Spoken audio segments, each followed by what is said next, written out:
اہم خبر، اسرائیل اور حماس کے بیچ جنگ بندی کو تقویت پہنچانے کی امریکہ کوشش کر رہا ہے۔ اسی مقصد سے امریکی وزیر خارجہ اینٹونی بلنکن 4 روزہ مشرق وسطیٰ کے دورے پر ہیں۔ ان کے دورے کا پہلا پڑاؤ اسرائیل ہے۔ بلنکن اسرائیلی وزیر اعظم بنیامین نیتنیاہو سے ملاقات کریں گے۔ اس کے بعد وہ رملہ جائیں گے، جہاں وہ فلسطینی اتھارٹی کے صدر محمود عباس سے ملاقات کریں گے۔ بلنکن اردن اور مصر بھی جائیں گے۔ تو آپ کو بتا دیں کہ اسرائیل اور حماس کے بیچ جنگ بندی کو تقویت پہنچانے کی امریکہ کوشش کر رہا ہے، اور اسی کڑی کے طور پر امریکی وزیر خارجہ اینٹونی بلنکن کا 4 روزہ مشرق وسطیٰ کا دورہ دیکھا جا رہا ہے۔ جس طرح سے ہم نے دیکھا تھا کہ جو بائیڈن حکومت کے آنے کے بعد وہاں پر لگاتار کوششیں کی جا رہی تھیں۔ ہمارے ساتھ اس وقت موجود ہیں بہت ہی خاص مہمان، ماہر عالمی امور محب الحق صاحب۔ محب الحق صاحب، ہم آپ سے جاننا چاہیں گے جس طرح سے یہ اب امریکی وزیر خارجہ اینٹونی بلنکن کا یہ جو دورہ ہے مشرق وسطیٰ کا، لگاتار کوششیں امریکہ کی طرف سے کی جاتی رہی ہیں، کہا یہی جاتا رہا ہے کہ امریکہ کی طرف سے کوششیں کی جاتی رہی ہیں خطے میں امن کے لیے۔ اس دورے کو کیسے دیکھیں گے؟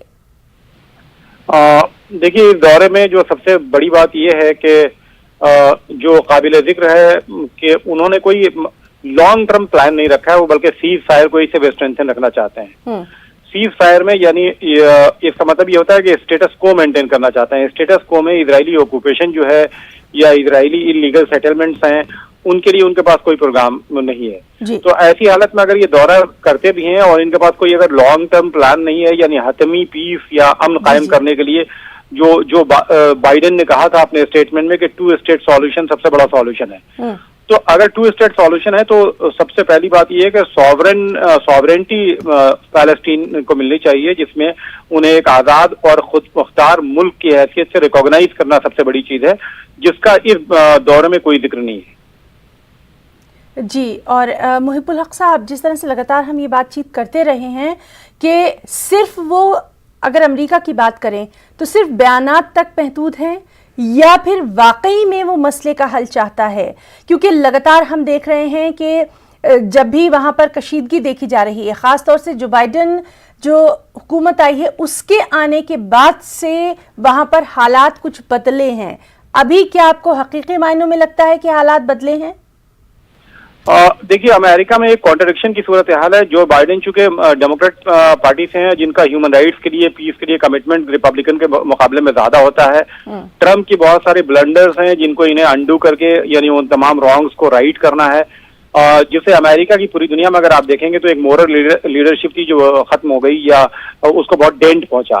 لیکن جو سب سے بڑی بات یہ ہے کہ فلسطین کے مسئلے پہ اسرائیل کا جو مسئلہ ہوتا ہے اس میں چاہے ڈیموکریٹس ہوں چاہے ریپبلکن ہوں، اس میں بہت زیادہ فرق نہیں آتا، بلکہ اسرائیل کی طرف سے اسرائیل کو بچانے کے لیے جو ویٹو ہے امریکہ ہمیشہ سے کرتا ہے، چاہے گورنمنٹ ڈیموکریٹس کی ہو یا ریپبلکن کی ہو۔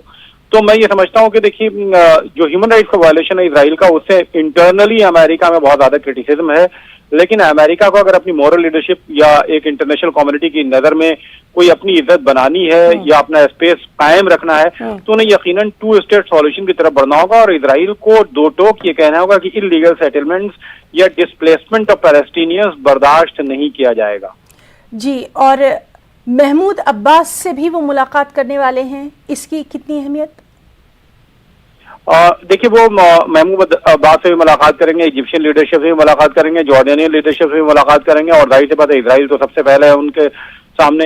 تو یہ جو ان تمام چیزوں میں دیکھیے ڈیوریبل سولوشن کی بات کرنی ہوگی، ورنہ یہ جو ٹیمپرری پیس سے کچھ نہیں ہوتا یہ ہے کہ دونوں طرف سے کچھ نہ کچھ کوششیں ہوتی ہیں۔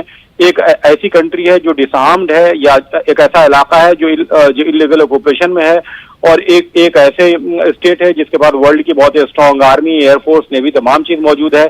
تو جب ان ایکولز کے بیچ میں کوئی نیگوشیشن اگر ہوتا ہے تو وہ ایک عجیب سی بات ہوتی ہے۔ ایسی حالت میں ظاہر سی بات ہے کہ وہ محمود عباس سے بھی ملاقات کریں گے، اور وہ ہمیشہ سے انسسٹ کرتے رہے کہ اسرائیل کو کم از کم ٹو بگن وتھ ان کی سوورنٹی جو ہے یا ان کو ایک آزاد اور خود مختار اسٹیٹ کی حیثیت سے ریکوگنائز کرنا سب سے بڑی بات ہے۔ میں یہ سمجھتا ہوں کہ محمود عباس پھر یہی کہیں گے، اور یہ جو امریکن سیکرٹری آف اسٹیٹ ہیں یہ واپس جائیں گے اور اپنی یہ بات کہیں گے، اور یہ صرف سیز فائر تک بات رہ جائے گی الٹیمیٹلی یروشلم کو اگر مان لیا کہ اسرائیل کی کیپٹل تسلیم کرتے ہیں تو وہ خود جو یونائٹڈ نیشنز کے اگریمنٹ ہے, جو انٹرنیشنل کنسنسس ہے, اس کا وائلیشن ہے. ان چیزوں کو جب تک یہ ایڈریس نہیں کریں گے تو یہ صرف جیسے کہتے ہیں آئی واش کے طور پہ ہوگا. جی محب الحق صاحب, بہت بہت آپ کا شکریہ ادا کرنا چاہیں گے اس تمام تر تجزیے کے لیے. تو لگاتار اس اہم دورے پر بھی ہماری نظر بنی ہوئی ہے, تمام تر اپڈیٹ ہم اپنے ناظرین کو دیتے رہیں گے.